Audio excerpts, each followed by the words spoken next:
Praise Lord. आज मैं एक गवाही आप लोगों के साथ शेयर कर रही हूँ।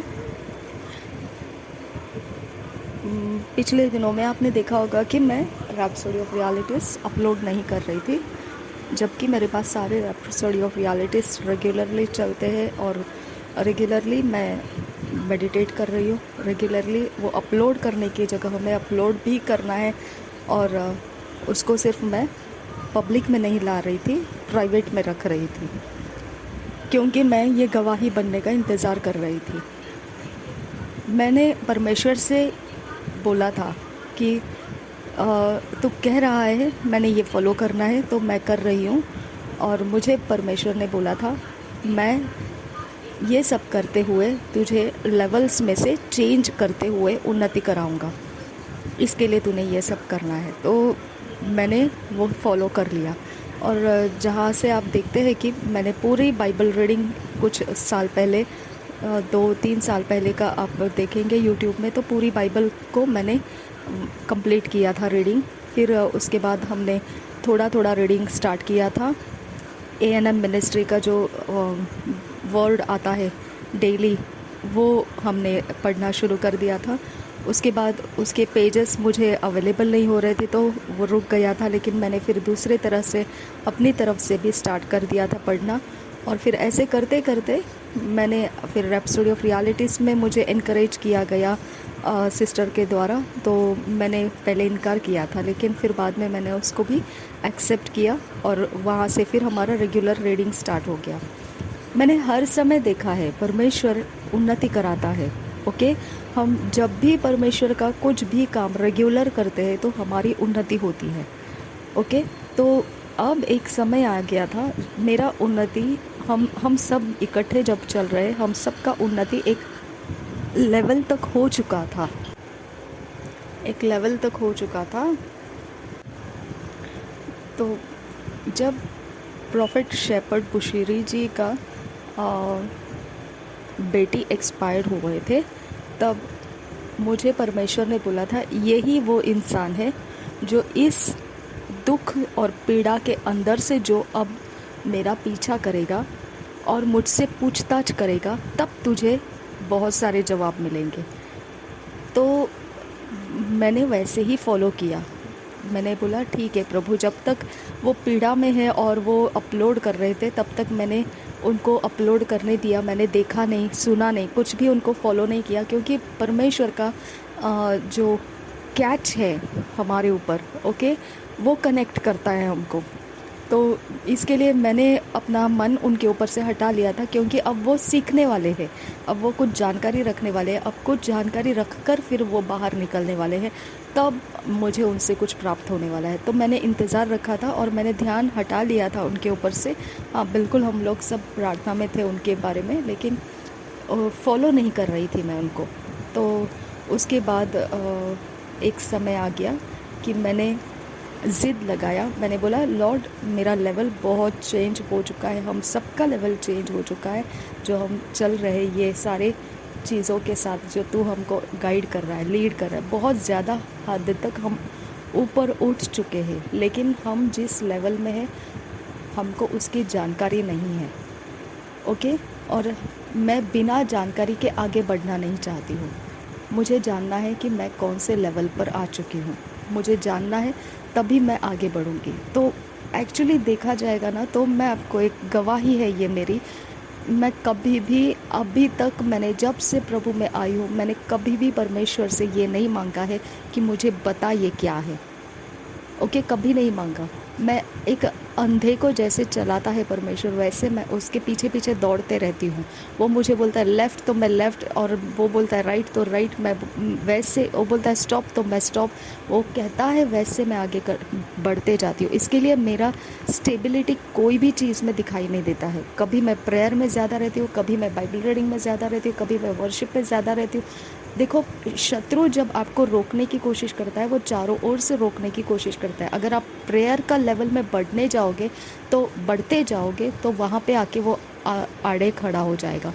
आप वो रास्ता छोड़ देते हैं, परमेश्वर आपको दूसरे रास्ते से लेकर जाता है, वर्शिप के रास्ते से लेकर जाता है। जब आप वर्शिप के रास्ते से कुछ प्राप्त करना शुरू कर देते हैं, वो वहाँ पे आके खड़े हो जाता है।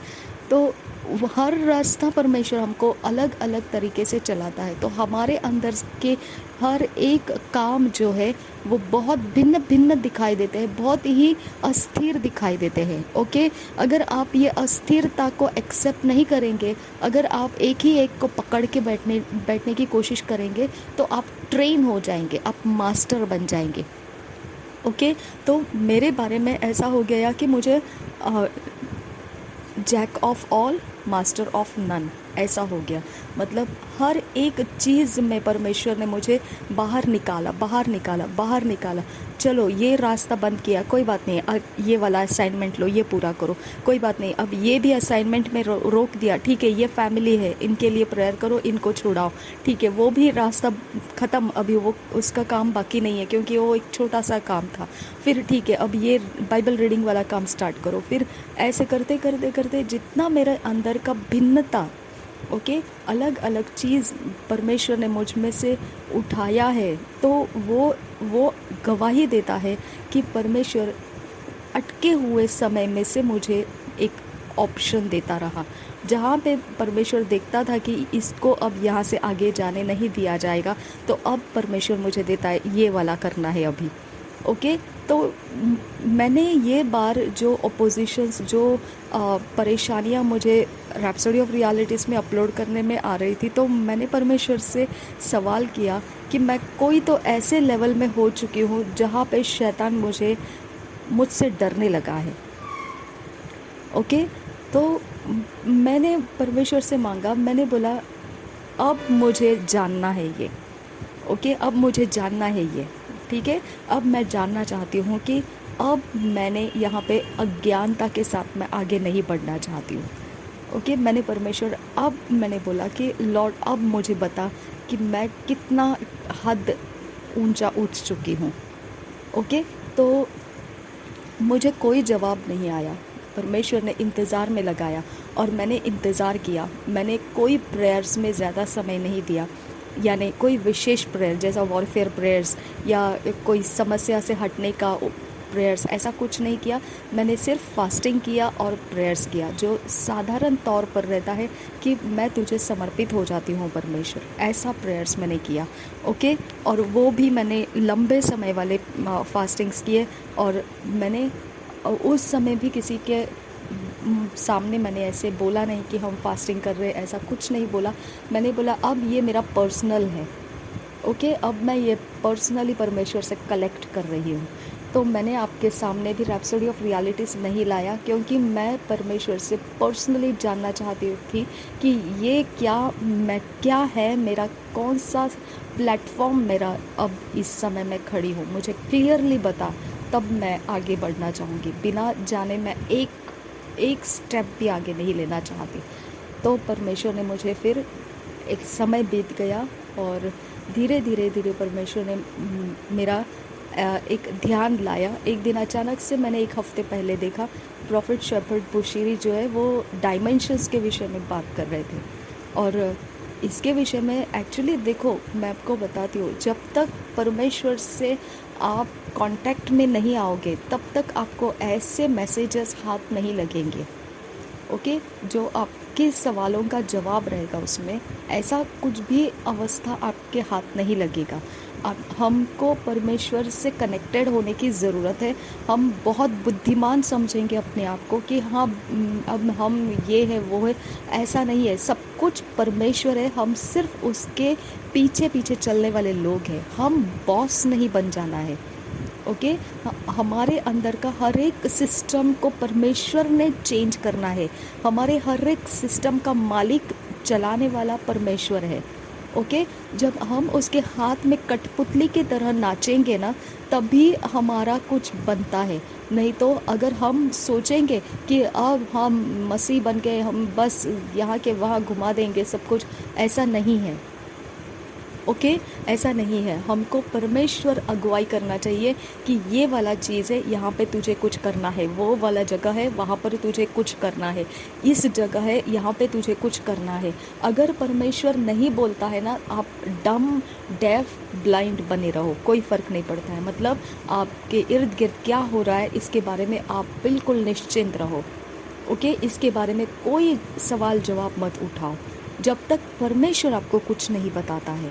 ओके, अब नूह के समय में भी परमेश्वर कहता है, नूह पीड़ा देता था, अपने आप को पीड़ित होता था ये सारे दुख को देखकर, ये सारी गलत चीज़ों को देखकर जो नूह के समय में हो रही थी। लेकिन परमेश्वर कहता है कि वो समय में मैंने उसको धर्मी जान के उसको बचा लिया। नूह नहीं जानता था कि इतनी गंदी अवस्था के बीच में परमेश्वर उसको धर्मी देख रहा है, उसको नहीं मालूम था। ओके, तो आपका परिस्थिति में भी आप तड़पते हैं कि मुझे यहाँ से निकलना है, मुझे मेरे परिवार के दुख में से बाहर निकलना है, मुझे मेरा परिवार छल करता है। आपको भी पीड़ित है, आप पीड़ित है, आपका भी मन नहीं लगता है, जिस अवस्था में आप है उसमें आपका मन नहीं लगता है। ओके, लेकिन आप नहीं जानते हैं कि परमेश्वर आपके ऊपर क्या प्लान रचेगा। नूह के ऊपर परमेश्वर ने प्लान रचाया कि पूरी दुनिया को डुबाएगा, लेकिन नूह और उसके परिवार को सिर्फ बचाएगा। एक नाव बनाने के लिए उसको बोला। ओके, तो जब दुख और पीड़ा का समय चल रहा था, मतलब कष्ट का समय था, अच्छा समय नहीं था नूह के इर्द गिर्द में, वो समय में परमेश्वर ने उसको एक ऐसा काम में लगा दिया जो ना वो चल रहे समय से कोई मेल खाता है और ना उस समय के कोई टेक्नोलॉजी से वो मेल खाता है। ओके, वो बिल्कुल विभिन्न, एकदम भिन्न था, वो बिल्कुल अलग था। उस समय किसी ने बारिश के बारे में सुना नहीं था, उस समय कभी ऐसे बाढ़ के बारे में बातें नहीं हुई थी, उस समय के लोग बिल्कुल अज्ञान थे। ऐसे अवस्था का कुछ चित्र परमेश्वर ने नूह के द्वारा प्रैक्टिकली उससे करवाया। ओके, तो हम भी आने वाला समय परमेश्वर जानता है कि कौन सा शहर परमेश्वर कैसे उधेड़ने वाला है। ओके, तो परमेश्वर वो शहर के अंदर कोई टेक्नोलॉजी नहीं यूज़ किया होगा, उस शहर के अंदर कोई ऐसे चाल चलन नहीं किया होगा, उस शहर के अंदर कोई इस प्रकार का जीवन नहीं जिया होगा। तो ऐसा परमेश्वर हमको उस अवस्था के बीच में चलाएगा। हमने अगर नूह नहीं चला होता, अगर नूह ने नहीं माना होता, ओके, कि ये चीज़ें करना है तुझे, अगर नूह ने नहीं माना होता तो नूह परमेश्वर का जो प्लान है वो पूरा नहीं कर पा सकता था। लेकिन आप देखो, नूह को कंप्लीट होने के बाद में, पानी का बाढ़ आके ख़त्म होने के बाद में, जब वो लोग नीचे उतर कर आए ज़मीन पर, उसने वेदी चढ़ाया, उसने परमेश्वर को बलिदान दिया। बलिदान सुगंधदायी बलिदान था, वो अर्पण था वो, और परमेश्वर ने उसको आशीषित किया और प्रॉमिसेस किया, कवनेंट्स किया, उसके बाल बच्चों के बारे में उसने बातें किया। और उसके बाद नूह ने एक दिन क्या हो गया, नशा हो गया। उसने क्या किया था, दाख का बारी लगा लिया था, दाख का बारी में से उसने दाख का मधु बना के पी लिया और उससे वो छक गया, नशा चढ़ गया उसको। उसमें वो नग्न पड़ा रहा। उसका बेटा उसको देखा, कनान का पिता, ओके, उसने देखा तो उसको उसने श्राप दिया, क्योंकि बाकी दो बेटों ने उसको कवर कर दिया था, कपड़े से ढाँप दिया था, उसके नग्नता को नहीं देखा, लेकिन उसके कनान के पिता ने देखा था। इसकी वजह से उस बेटे को उसने श्राप दिया। ठीक है, अब देखो, पूरी सृष्टि ख़त्म हो चुकी थी, लूत की सृष्टि ख़त्म हो चुकी थी। आदम और हवा के वक्त से जो पाप हो रहा था वो सृष्टि ख़त्म हो चुकी थी। जो स्वर्गदूत मनुष्य के सुंदर पुत्रियों के साथ संभोग करके बच्चे पैदा कर रहे थे, जो दानव बन रहे थे, तो वो भी ख़त्म हो चुका था। मतलब बहुत सारी चीज़ें वहाँ पर रुक चुकी थी, स्पीड कम हो चुका था। लेकिन अब ये नया स्पीड आ गया। नूह ने क्या कर दिया, उसको श्राप दे दिया। देखो नेगेटिव कैसे आता है, देखो आप समझ जाइए नेगेटिव कैसे आता है। नूह खुद अपने मुंह से उसको श्राप दे दिया। ओके, आपको समझ में आना चाहिए, हमारा लाइफ, हमारा शारीरिक जीवन इतना मिस्टीरियस है, इतना रहस्यमय है कि अगर आप एक एक प्रॉब्लम को सॉल्व करने के बारे में सोचोगे तो आप कभी समझ नहीं पाओगे कि परमेश्वर के साथ कैसे चलना है। ओके, आपको प्रॉब्लम्स के ऊपर से अपना ध्यान हटा लेना है और परमेश्वर क्या बोलता है बस उधर ध्यान देना है। और आपको प्रॉब्लम्स मार डाल रहा है इसको भी मत देखो, ये भी मत देखो, क्योंकि वो प्रॉब्लम्स और हम कुछ नहीं कर सकते हैं। वो प्रॉब्लम्स का हल हमको नहीं ढूंढना है, हमको परमेश्वर को ढूंढना है, हम परमेश्वर के संगति में चलना है। ओके, आप परमेश्वर के संगति में जब चलते हैं ना, तो परमेश्वर आपको उस समय उसकी योजना कल के दिन के लिए क्या है उसके लिए आज से आपको तैयार करेगा। आया समझ में? तो नेक्स्ट डे के लिए आपको वो तैयार करेगा, आज के दिन के लिए नहीं करेगा, वो नेक्स्ट कमिंग अप डे के लिए तैयार करेगा।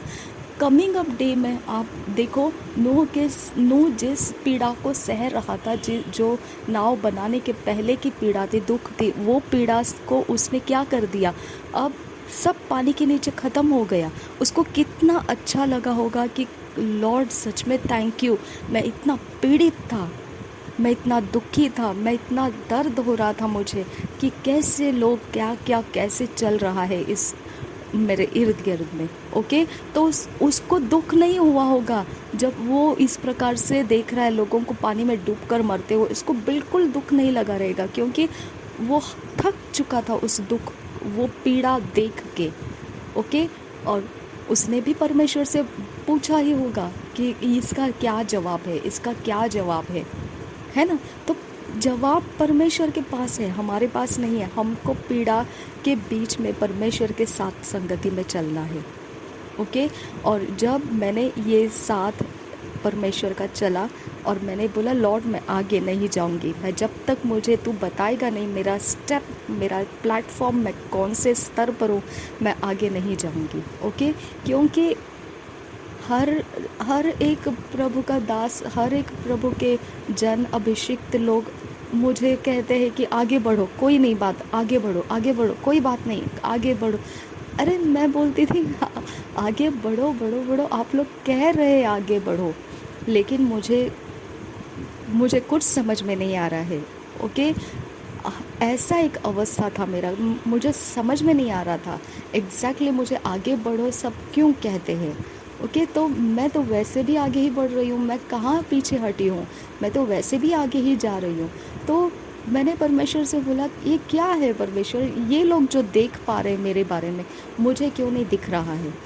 ओके, जो सारे अभिषिक्त दास और दासी बोल रहे आगे बढ़ो आगे बढ़ो आगे बढ़ो, लेकिन मुझे क्यों नहीं दिख रहा है कि ये क्या देख रहे हैं मेरे बारे में, कि ये चाहते हैं कि मैं रुकना नहीं चाहिए। ओके, तो मैंने परमेश्वर से वो मुझे बताने के लिए मांगा कि मुझे बताओ परमेश्वर कि मेरे बारे में अभिषिक्त दास और दासियाँ जो देख पाते हैं, मुझे क्यों नहीं दिख रहा है।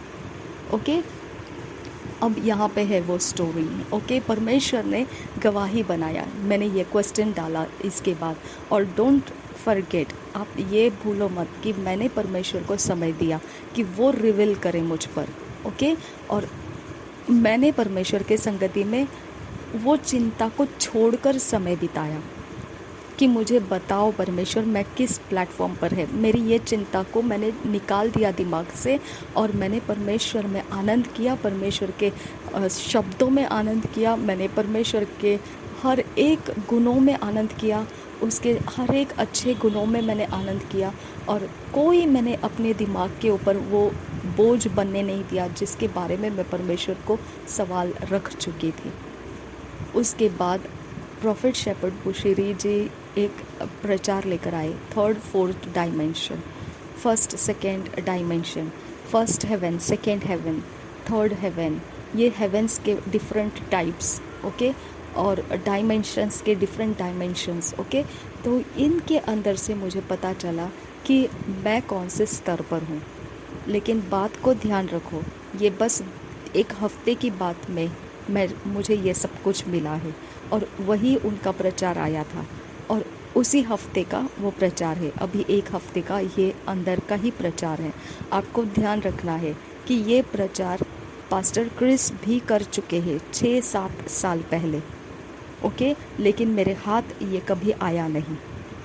ओके, इनके तरफ से जब मैंने एक यूबर्ट प्रॉफिट यूबर्ट एंजल जी का मैंने एक प्रचार अपलोड भी किया था, हिंदी में है वो, ओके, डायमेंशंस के बारे में था, वो भी छोटा सा था वो प्रचार, मुझे बहुत थोड़ा उसके अंदर से मिला था, लेकिन फिर भी मैंने उसको पकड़ लिया था और मैंने इंतज़ार किया था कि परमेश्वर कहीं ना कहीं भेद खोलेगा इसका। सोचिए, ये 1-2 साल पहले, 3-4 साल पहले की बात, उसके बाद आज मुझे उसके बारे में पूरी तरह से कंप्लीटली मैं गवाही बन के बाहर आ गई, कंप्लीट, ओके। जैसे बोलते हैं ना, अब कोई डाउट नहीं बाकी रहा, अब कोई मुझे हिचकिचाहट नहीं है कि प्रभु के दास क्यों मुझे कहते हैं ऐसे कि आगे बढ़ो। कोई भी अभिषिक्त इंसान मुझे ऐसा क्यों कहता है कि अपने प्रॉब्लम्स के ऊपर से आंखें निकाल दो, आप आगे बढ़ो, मुझे ऐसा क्यों कहता है, वो मुझे अब एकदम स्पष्ट तरह से मेरे सामने वो दिखने लगा है, ओके। और जब मैंने ये बातें समझी, सीखी, जानी, अब मुझे पता चला कि हमने बाइबल रीडिंग क्यों करना है, हमने प्रार्थनाएं क्यों करना है, हमने परमेश्वर में ही मगन क्यों रहना है, प्रॉब्लम्स के ऊपर ध्यान क्यों नहीं लगाना है, ओके। हमने क्यों अपने अंदर से परमेश्वर के अनॉइंटिंग को ज़्यादा महत्व देना है, परमेश्वर के अभिषेक को ज़्यादा महत्व देना है, प्रभु भोज को महत्व देना है, देने को, परमेश्वर के राज्य में बोने को महत्व देना है, परमेश्वर के कामों को करने में महत्व देना है। हमने ये सब क्यों करना है? क्योंकि ये एरिया ऑफ लाइफ है जहाँ पर शैतान भी मौजूद है, ओके। शैतान के लोग शैतान के जगत में से मौजूद है, ओके। उन जैसे हम आत्मिक है वैसे ही वो लोग भी आत्मिक है, ओके। हमको परमेश्वर ने बोला है हम नए सृष्टि बन गए हैं, ओके। हमने नया जन्म पा लिया है, यीशु मसीह में हमने पापों की माफ़ी लेकर आत्मा में हम नए बन गए हैं, ओके। तो वैसे ही शैतान के जगत में भी शैतान के संतान है, जैसे हम परमेश्वर के संतान बने वैसे शैतान के संतान भी आत्मा के अंदर से बने हैं, ओके। तो आत्मा के अंदर से उन्होंने अपना प्राण शैतान को दे दिया है।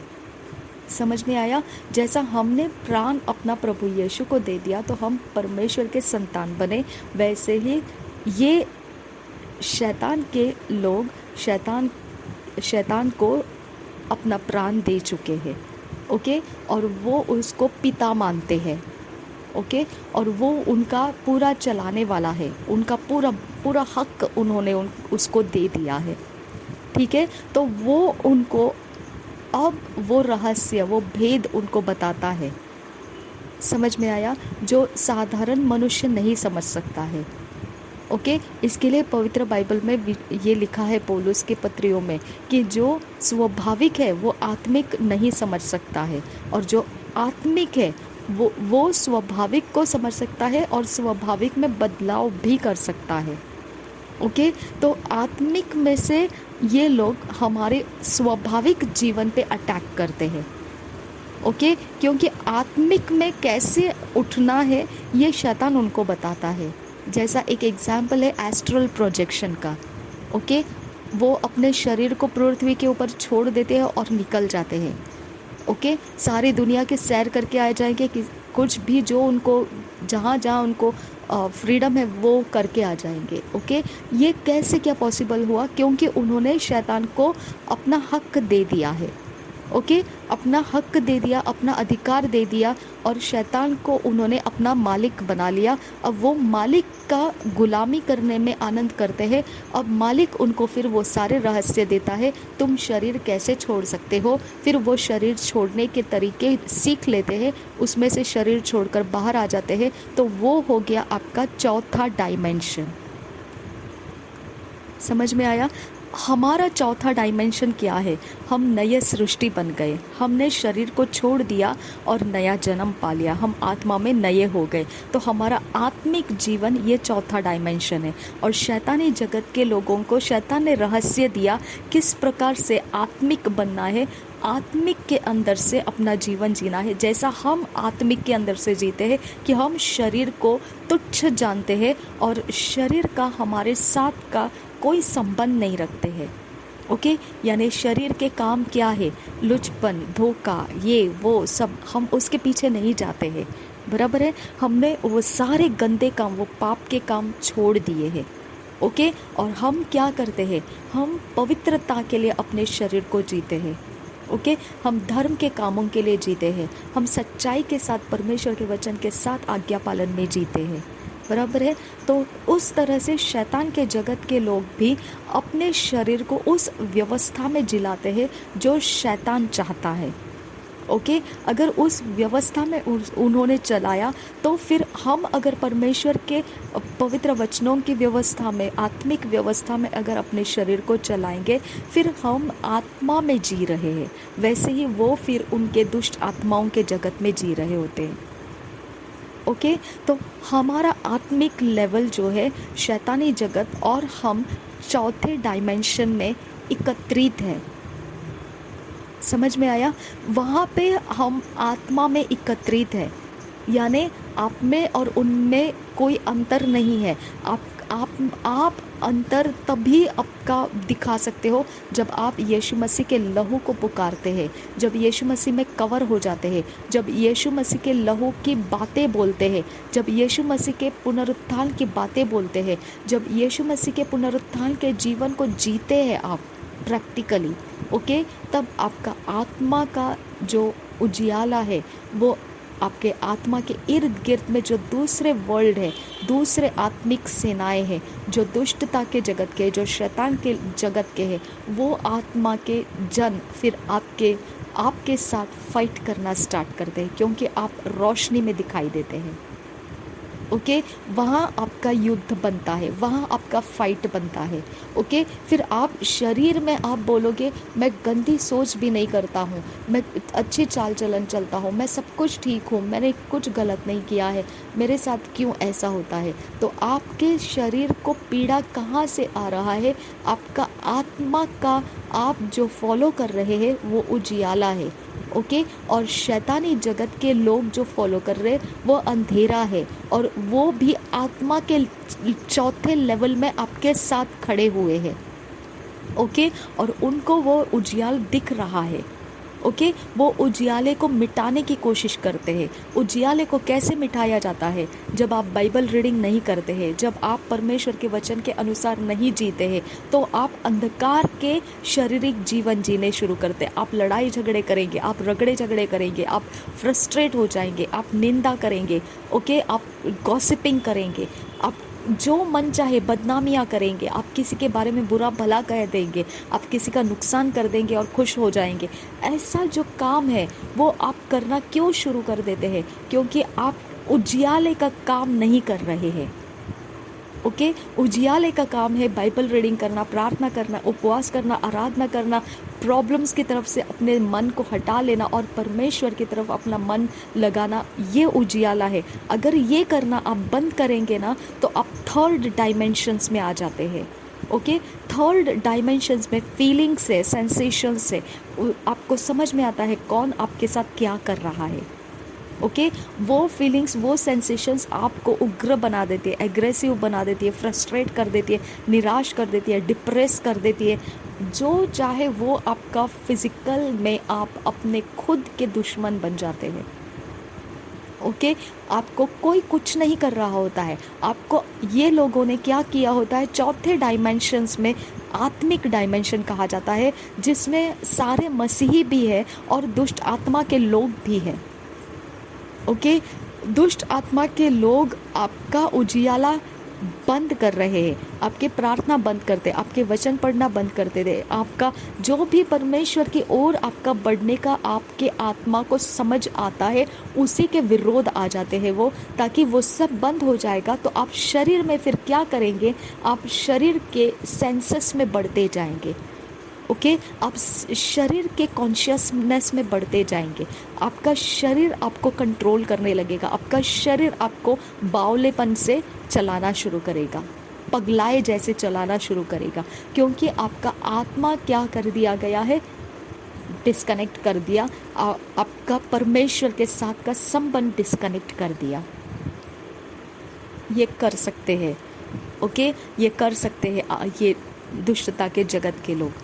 ठीक है, लेकिन आप फिर भी उभर कर आ सकते हैं, क्योंकि हमारा मददगार हमारे साथ है, वो है परमेश्वर का आत्मा। ओके, इसके लिए परमेश्वर का आत्मा हमको बार बार बोलता है कि प्रार्थना करो, आप मत बोलो कुछ भी, आप ठीक रहो, ये करो, वो करो, ये करो। आप देखो, कभी भी आपका विवेक चुप नहीं बैठेगा जब आप परमेश्वर के भले कामों में व्यस्त नहीं है। भला काम क्या है? परमेश्वर की आराधना करना, परमेश्वर के संगति में चलना, परमेश्वर के वचन को पढ़ना, परमेश्वर के ध्यान में बने रहना।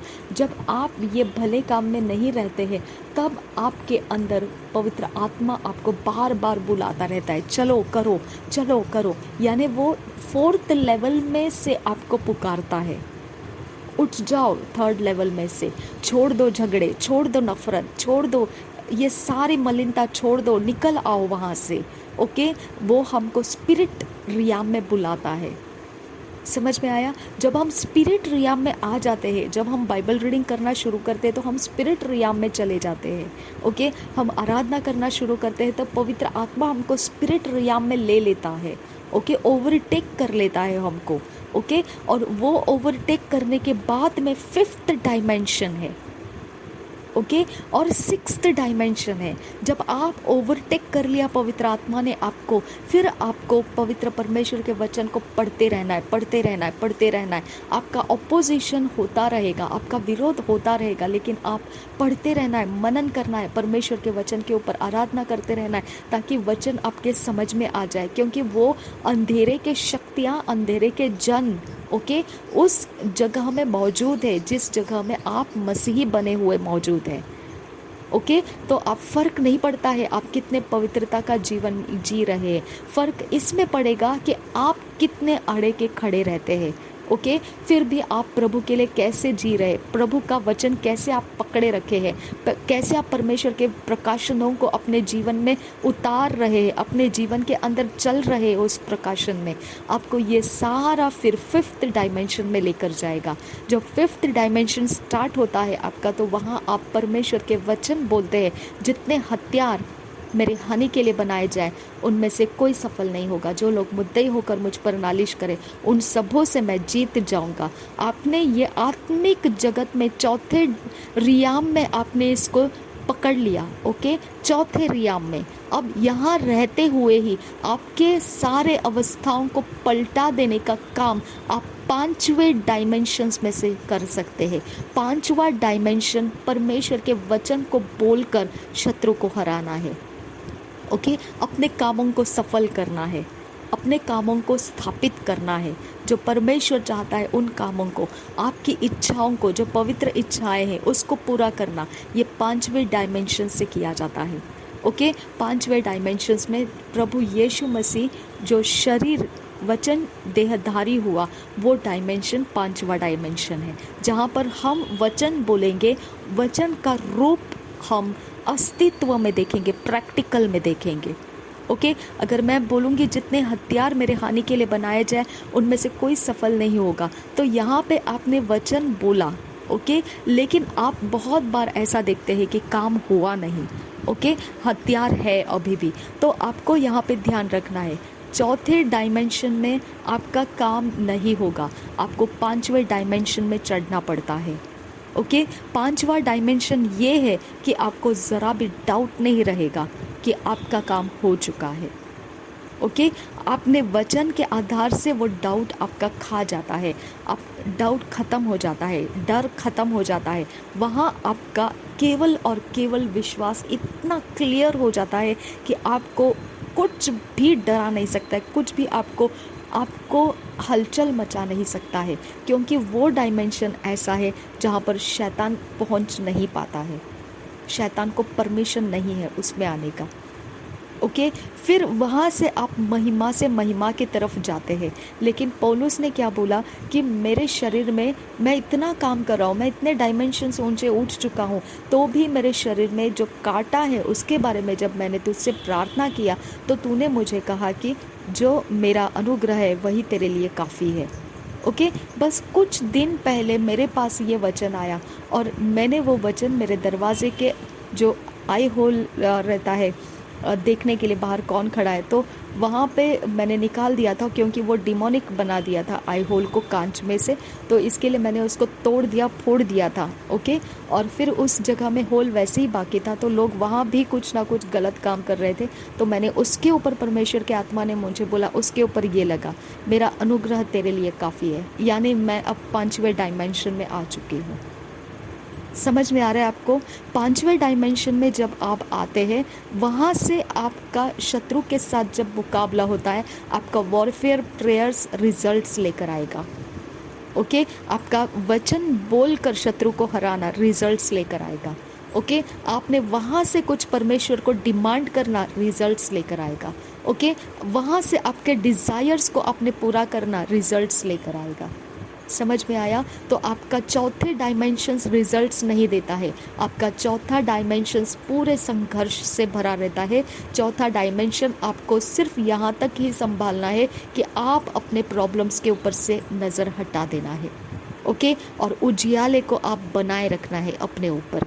जब आप ऐसा करोगे तो परमेश्वर का आत्मा खुद आपको 5वें डायमेंशंस का वो पूरा काम सिखाना शुरू करेगा। ओके, 5वें डायमेंशंस में जब आप प्रेयर वॉरियर बन जाते हैं, तो आपका सामना करने के लिए लोगों को सोचना पड़ता है। समझ में आया? 5वें डायमेंशंस में से जब आप फाइट करना स्टार्ट करते हो, ओके, तो आप 6वें डायमेंशंस की तैयारी में लग जाते हो। वो 6th डायमेंशन में जब आप काम करते रहते हैं, परमेश्वर आपको 7th डायमेंशंस के लिए तैयार कर देता है। ओके, तो आप 4th डायमेंशन से निकल चुके हैं। ओके, 5th डायमेंशंस में आ चुके हैं। अब हम वचन और प्रेयर वॉरियर्स सही ढंग से तैयारी के साथ खड़े हैं। आमीन। हम छोटे बच्चों वाले आत्मिक जीवन में नहीं है। ओके, हम प्रेयर वॉरियर्स का लेबल प्राप्त कर चुके हैं। ओके, हम 5th डायमेंशंस में आ चुके हैं, जहाँ पर आप, मैं, हम परमेश्वर के संगति में, और वहाँ से हम लोगों के जीवनों के लिए। आमीन। तो हम सिर्फ रोज़ का बाइबल रीडिंग और रोज़ का प्रार्थना और रोज़ का सहज जीवन जीना, अगर हम जो अभी तक चलते हुए आए regular rhapsody of realities, regular Bible reading, regular नहीं, हमको अब उस लेवल में चढ़ना है जहाँ पर हमारा एक एक दिन में 10 किताबें हमारी ख़त्म हो जाएगी पढ़ पढ़ कर। समझ में आया? हमको उस स्तर में चलना है जहाँ पर हर एक अध्याय के अंदर का हर एक बात हमको दिमाग में लेना है, क्या है इसके अंदर। ओके, अगर आप उस लेवल में इस प्रकार का आपका पूरा तैयारी के साथ आप नहीं होते हैं, तो आप दोबारा 4th लेवल में आ जाते हैं, दोबारा संघर्ष में पड़ जाएंगे, दोबारा फ्रस्ट्रेशन में आ जाएंगे, दोबारा आप एंग्री बर्ड बन जाएंगे। ओके, दोबारा आप एग्रेसिव बन जाएंगे। ये सारा 4th लेवल में शैतान कर सकता है।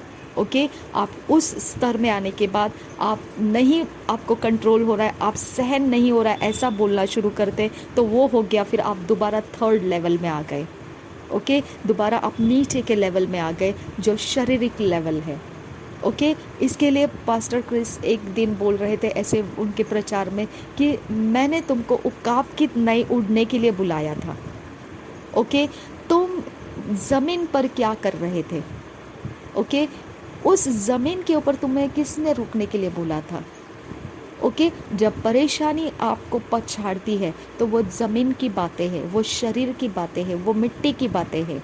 ओके, इसकी वजह से आपको मिट्टी की बातें आपके लाइफ में दिखती है, तो इसका मतलब है कि आप उतार कर लाए गए हैं।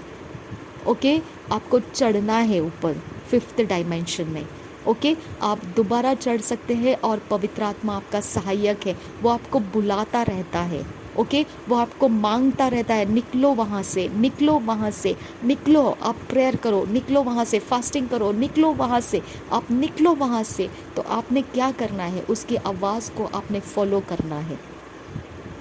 ओके आपको फॉलो करना है और वो स्पिरिट में आपको खींच लेता है और स्पिरिट में से फिर आप 4th लेवल में आ जाते हैं। 4th लेवल में आ गए, फिर वहाँ आपको परमेश्वर बाइबल रीडिंग बहुत ज़्यादा करवाएगा। जैसे ही आप बाइबल रीडिंग ज़्यादा करने लगते, प्रार्थना आराधना करने लगते और परमेश्वर के हर एक दुख और सुख में धन्यवाद का बलिदान देते और हर एक लेन देन में परमेश्वर के सामने आप फेथफुल रहते, विश्वास योग्य रहते, कर्मों में आप शुद्ध रहते, ये सारी बातें होते हुए भी आप संघर्ष में है, ये आप जानते हैं, फिर भी आप परमेश्वर को दोष नहीं देते हैं, अब परमेश्वर आपको देना शुरू करेगा वो रेमा वर्ड से। ओके अब परमेश्वर रेमा वर्ड्स का स्टैंड आपको देगा, रेमा वर्ड्स का प्लेटफॉर्म आपको देगा और आप वहाँ पर साधारण लोगोस वर्ड्स को भी अगर आप बोलेंगे वो रेमा में बदल जाएगा और आपके लाइफ में वो काम करके आएगा। I am so thankful to God. परमेश्वर महान है। ओके उसने जो रास्ते से मुझे चलाया है वो रास्ता मैं पलट कर देखती हूँ तो मुझे सब कुछ ये दिखाई देता है कि जैसे किसी को तैयार कर रहा है परमेश्वर, सजा रहा है परमेश्वर। ओके एक कृति, एक सृष्टि, एक रूप, एक इमेज तैयार कर रहा है वो मेरा। ओके हर वो जगह को वो ठीक कर रहा है, हर वो जगह को वो तैयार कर रहा है कि मैं एक इतनी सुंदर सृष्टि परमेश्वर के राज्य में तैयार हो जाऊँ। ओके परवाह नहीं है मैंने कितना समय खाया है इन सारी बातों में, लेकिन हम जहाँ पर पहुँच चुके हैं और पहुँचते जाने वाले हैं, ये महिमा से महिमा की ओर और महिमा से महिमा की ओर जाता रहेगा। ओके हम चौथे ही स्तर में रहेंगे ना तो हम तीसरे स्तर में गिरने के चांसेस रहते हैं, लेकिन हम चौथे से 5वें स्तर में आ जाएंगे तो हम नीचे की तरफ नहीं जाना है, हमको ऊपर महिमा से महिमा, महिमा से महिमा, महिमा से महिमा की तरफ जाना है। आमीन। प्रभु यीशु मसीह को मैं धन्यवाद करती हूँ, इस गवाही को उसने तैयार किया इसीलिए। थैंक यू अब्बा फादर गॉड। धन्यवाद मेरे प्रार्थना का जवाब दिया इसके लिए। हम सब के मनों को तूने परमेश्वर वो स्थान दिखाया जहाँ पर हमको होना चाहिए, इसके लिए हम धन्यवाद करते हैं। आगे का समय आपके हाथ में देते और महिमा से महिमा की तरफ बढ़ने के लिए हम आपके हाथों में अर्पण हो जाते हैं। नासरी यीशु मसीह के नाम में विनती करते हैं, हमारी सहायता करो। आमीन आमीन आमीन। सुन और कबूल कर पिता। आमीन आमीन आमीन।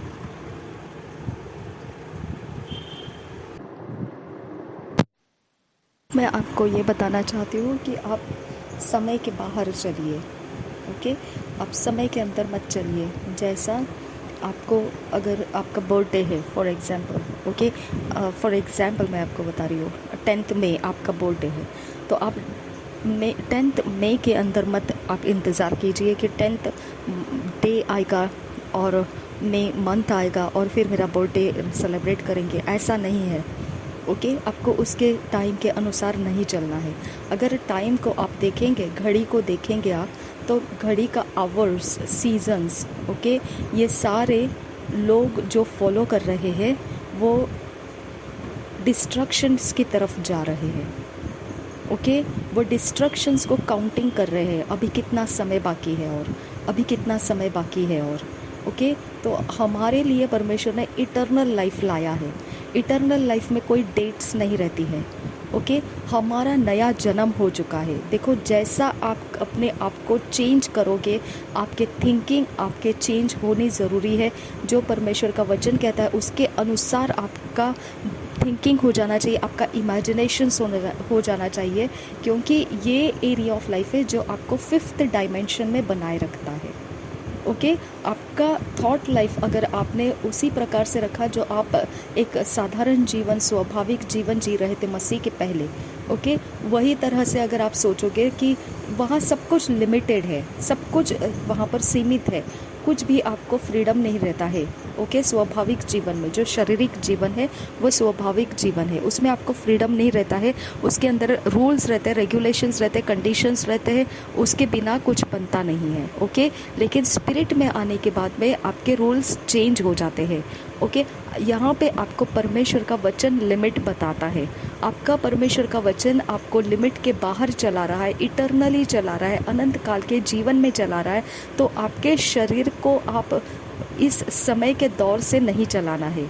आपके शरीर को भी आपने अनंत काल के जीवन के हिसाब से चलाना है। किसी ने पूछा था, यीशु मसीह तेरा आने का समय कैसे समझेगा? तो उसने कहा, तुम बादल आए तो समझ जाते हो कि बारिश का मौसम आ गया है, और अगर तुम अंजीर के पत्ते फूलों से भरने लगे तो तुम समझ जाते हैं कि कौन सा ऋतु बदल रहा है ना। तो इसका मतलब क्या है, हमको समय को चेंज होता हुआ समझना इवेंट्स के ऊपर डिपेंड है। जो इवेंट्स, घटनाएं घट रही है, उसके ऊपर हम समझ सकते हैं। ओके, और हमारा जन्मदिन और मृत्यु दिन को हमने ख़त्म कर देना है, क्योंकि ये वर्ल्ड के हिसाब से हमारा जन्म और मृत्यु को डिसाइड किया गया है। हम वर्ल्ड के हिसाब से अगर हम जीते हुए बर्थडे मनाएंगे तो हम गलती करेंगे, क्योंकि वर्ल्ड के हिसाब से ही फिर हमको हमारे शरीर का डिग्रेडेशन भी एक्सेप्ट करना पड़ेगा। ओके, इनोक बिना मरे उठा लिया गया, एलिया बिना मरे उठा लिया गया। आपको भी यीशु मसीह ने बिना मरे उठा लिए जाने का वायदा दिया है कि ऐसे भी कुछ लोग, जनरेशन्स रहने वाली है जो मेरे आने तक वो मरेगी नहीं और जीवित रहेगी। ओके, तो आपको और हमको परमेश्वर जो कहता है उसके डायमेंशंस के विषय में पूरी बाइबल लिखी है। ओके, वो बहुत गहरी डायमेंशंस की बातें करता है पवित्र बाइबल में। आप और हम उस डायमेंशन को छोड़कर अगर हम थर्ड डायमेंशन, जो शारीरिक स्वाभाविक डायमेंशन से उसमें चले जाएंगे, तो आप और हम कभी भी परमेश्वर के संगति का आनंद नहीं ले सकेंगे, क्योंकि हम परमेश्वर जहाँ है वहाँ हमको रहना है। हमको बोला है जहाँ यीशु मसीह है वहाँ पर हमको रखा गया है। ओके, तो परमेश्वर ने यीशु मसीह को जो डायमेंशन में रखा है, यानी उसने बोला ऐसे स्वर्ग में मैंने उसको रखा है। ओके, जिसके पाँवों के नीचे सारा सब कुछ जो भूमंडल में है, यूनिवर्स में, सब कुछ उसके पैरों के नीचे डाल दिया गया है। ओके, वो सबके ऊपर प्रभुता करता है।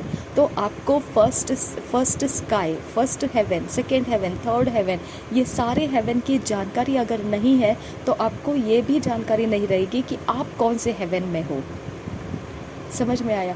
तो आपको परमेश्वर ने कौन से डायमेंशन में डाला है, ये अगर समझना है तो आपको पवित्र बाइबल को पढ़ना चाहिए, और उस पवित्र बाइबल के अनुसार आपका लाइफ को आपने एक्सेप्ट करना है। अगर परमेश्वर कहता है आप कभी नहीं मरोगे, आपके शरीर को अंत नहीं है, ओके, क्योंकि प्रभु यीशु ने वायदा किया है जब वो आएगा तो जैसे हालात में, अवस्थाओं में आप लोग रहेंगे, उसी अवस्थाओं में आपको उठा लिया जाएगा। चाहे आप मर चुके कब्र में पड़े हुए रहे या चाहे आप जीवित रहे। तो आप क्यों मनाते हैं, अपने डेथ का इंतज़ार क्यों करते हैं? ओके, अपने बर्थ का इंतज़ार क्यों करते, बर्थ डेज का इंतज़ार क्यों करते हैं आप लोग?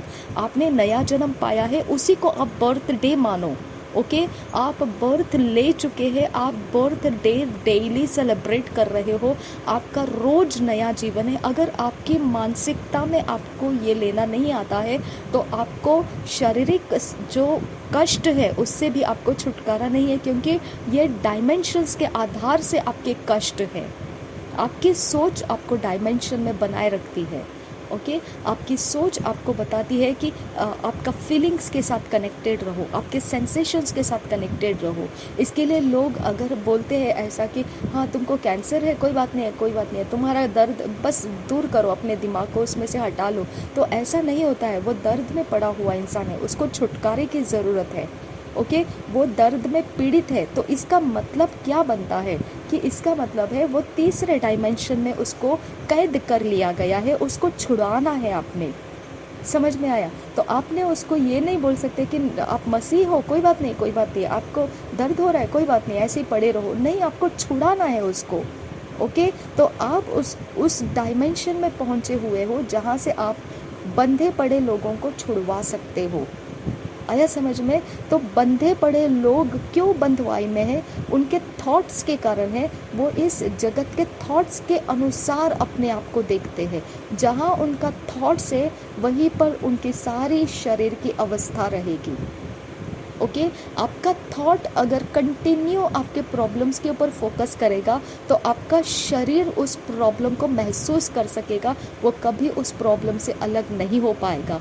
उल्टा वो प्रॉब्लम्स को मजबूती देकर वो मजबूत गढ़ बना देगा, स्ट्रॉन्ग होल्ड बना देगा। ओके, तो इसकी वजह से उसके अंदर फिर डिमंस आना शुरू करेंगे, उसके अंदर से आपके हर एक काम बिगड़ना शुरू हो जाएंगे, वो आपका एक बड़ा मुसीबत खड़ा हो जाएगा।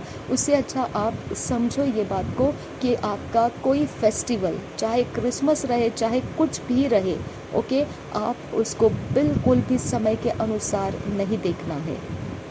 ओके, इज़राइलियों को बोला था पर्व मनाने का समय, पर्व मनाने का समय तो ठीक था, लेकिन कहाँ पर पुनरुत्थान का दिन मनाया चेलों ने? कितने दिनों तक मनाया, कहाँ तक मनाया? सारी पत्रियों को हम पढ़ते हैं, किधर तक मनाया है उन्होंने, है ना? तो प्रभु भोज पुनरुत्थान का दिन है। ओके, हम प्रभु भोज मनाते हैं तो वो पुनरुत्थान के दिन को मनाते हैं हम। ओके, तो हम जगत के लिए पुनरुत्थान के दिन मनाते हैं, जगत को मालूम पड़ना चाहिए, इसके लिए हम मनाते हैं। क्रिसमस जगत को मालूम पड़ना चाहिए, इसके लिए हम मनाते हैं, ताकि लोगों को वो शुभ समाचार मालूम पड़े कि इस दिन क्या हुआ था। लेकिन हम अपने पर्सनल लाइफ में हमारे बर्थडेट्स को भूल जाना है, अपने पर्सनल लाइफ में मनाना भूल जाना है, बर्थडे मनाना भूल जाना है। ओके, क्योंकि हम इस मानसिकता में आना है, हमारा रोज का बर्थडे है।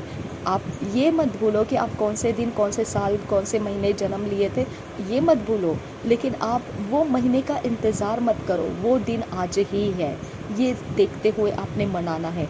आज ही मेरा बर्थडे है, आज ही मेरा बर्थडे है, आज ही मई मंथ है, आज ही मेरा बर्थडे है, आज ही मेरा बर्थ ईयर है, आज ही है, वो आज ही है। ऐसे आपने अपने आप को परमेश्वर से एक मन होके जीना है कि हमेशा के लिए आपका बर्थडे डेली डेली डेली आप ब्लेस कर रहे हो। ओके, आपका कोई डेथ डे नहीं है, आपका सब कुछ बर्थडे में ही कवर अप हो चुका है। आमेन। तो आप समय के बाहर निकलना है, आप ये नहीं देखना है कि आज मंथ एंड है, मंथ ख़त्म हो रहा है, अब मुझे फास्टिंग करना है, अभी कल का दिन मंथ चालू हो रहा है तो मुझे फास्टिंग छोड़ना है, अभी मंथ ख़त्म होने आ रहा है तो मुझे 15 दिन की फास्टिंग लगाना है। आप जनवरी, फरवरी, मार्च, अप्रैल के हिसाब से अपने फास्टिंग प्रेयर्स शेड्यूल्स मत कीजिए। ओके, आप इस तरह से कीजिए जैसा आत्मा पुकार रहा है आपको। ओके, वो समय को भली भांति जानता है, वो अटैक्स को भली भांति जानता है, वो आपके मन के अंदर आपको वो सोचे देता है, आपको वो प्रेरणाएं देता है, आपको वो आवाज़ें देता है, आपको वो समझाता है कि आपने ये करना ज़रूरी है। आप नहीं करते हैं फिर भी वो कुछ नहीं कहता है, लेकिन आप मिस कर देते हो उस बात को, लेकिन बाद में आपको पता चलता है अगर मैंने कर दिया होता तो अच्छा होता था। ओके, तो आपको ये सारी बातें बताने के लिए परमेश्वर का आत्मा है। इसकी वजह से आप कोई मंथ का इंतज़ार नहीं लगाना है, आप सिर्फ ऑफिशियल वर्क के लिए आपका डेट, मंथ सब यूज़ करो, लेकिन आपके पर्सनल लाइफ में इसका कोई काम मत रखो। ओके, पर्सनल लाइफ में आप और पवित्र आत्मा समय है, आप और पवित्र आत्मा सेलिब्रेशंस है। ओके, आप और पवित्र आत्मा हायर डायमेंशंस है। ओके, आप और पवित्र आत्मा ही सृष्टि है। ओके, बस इस जगत के अंदर का कुछ भी आपके पर्सनल लाइफ के अंदर आने मत दीजिए। ओके, ये बहुत बड़ा गहरा स्टेप है। अगर हम 5th डायमेंशन को समझने लगे हैं तो हमको ऊंचे डायमेंशंस में चढ़ना है। ऊंचे डायमेंशंस में चढ़ते चढ़ते आपको समझ में आ जाएगा कि आपका डायमेंशंस परमेश्वर की महिमा में महिमा, महिमा से महिमा तक, महिमा से महिमा तक बढ़ते जाने का समय आप चल रहे हैं, जिसके अंदर कोई कष्ट नहीं है, कोई दुख नहीं है, कोई रोना नहीं है, कोई दांत पीसना नहीं है, कोई भेदभाव नहीं है, कोई नफरत नहीं है, कोई पीड़ा नहीं है। ओके, फिर आप बोलोगे फिर ये पौल क्या बता रहा था कि मेरे शरीर में जो कांटा है उसके विषय में, वो क्या कह रहा था? तो फिर इसका मतलब वही है कि परमेश्वर का अनुग्रह आपको उसमें से पार करता जाएगा। ओके, आपको उसका रहने की वजह से आप प्रार्थना तो करते हैं कि परमेश्वर मुझे इसमें से निकाल, लेकिन अगर नहीं निकाल रहा है तो भी आपको उसकी चिंता नहीं लगेगी, क्योंकि आपके पास परमेश्वर के इतने सारे असाइनमेंट्स रहेंगे, इतने सारे काम रहेंगे, इतना सारा योजना रहेगा कि आपको आपके शरीर में जो कांटा है उसको देखने का समय नहीं रहेगा, फिर उसकी चिंता परमेश्वर करेगा। आमेन। तो हमने समय के बाहर निकलना है। कौन सा दिन, कौन सा शाम, कौन सा दोपहर, कौन सा टाइमिंग, इसके अनुसार हमने अपने आप को नहीं चलना है, क्योंकि मैं आपको बता देती हूँ ये कहाँ पर चलता है। ये तीसरे डायमेंशन शारीरिक जीवन में चलता है और ये चौथे डायमेंशन से कनेक्टेड रहता है। ओके, वहीं पर लोग डरते हैं। ओके, कठिन समय का ये एक प्रहर रहता है और दुख का ये एक प्रहर रहता है, कुछ गंदा काम होने का ये एक प्रहर रहता है।